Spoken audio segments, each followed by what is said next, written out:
Let me explain something very interesting. Sins are divided into two in Islam. Minor sins and major sins. The major sins are those wherein Allah has mentioned a specific punishment for. Right? Those are major sins. The rest are actually minor sins.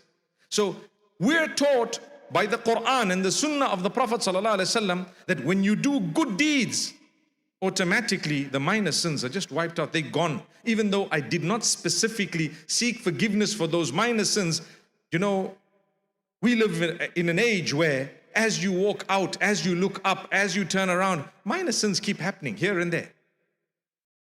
Some of them might be intentional.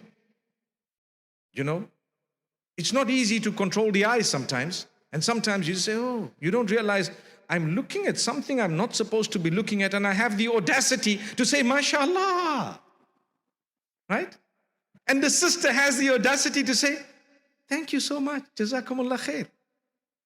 May Allah subhanahu wa ta'ala grant us ease. We don't realize it because we're living in an age where that happens on a daily basis. So Allah says, when you do good deeds, the minor sins are wiped out. One salah to another salah, the Prophet, peace be upon him, says, kafaratul lima baynahuma. They expiate the minor sins, deleted and cancelled automatically between the two prayers. Shouldn't I be praying 5 times a day?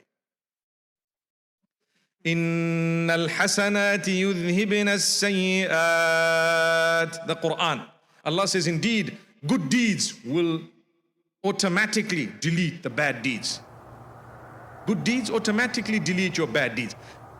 A guy comes up to me and says, you know what, I've done a lot of bad. What should I do? I said, seek forgiveness and now do a lot of good.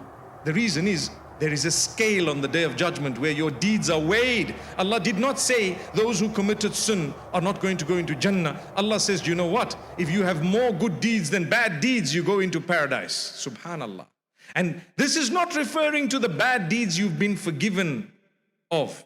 It's referring to those you did not seek forgiveness from. When Allah says, I don't forgive shirk, which is association of partnership with me, He's not talking about those who sought forgiveness from it. He's talking about those who died and did not seek forgiveness. So if you're alive, even shirk Allah forgives.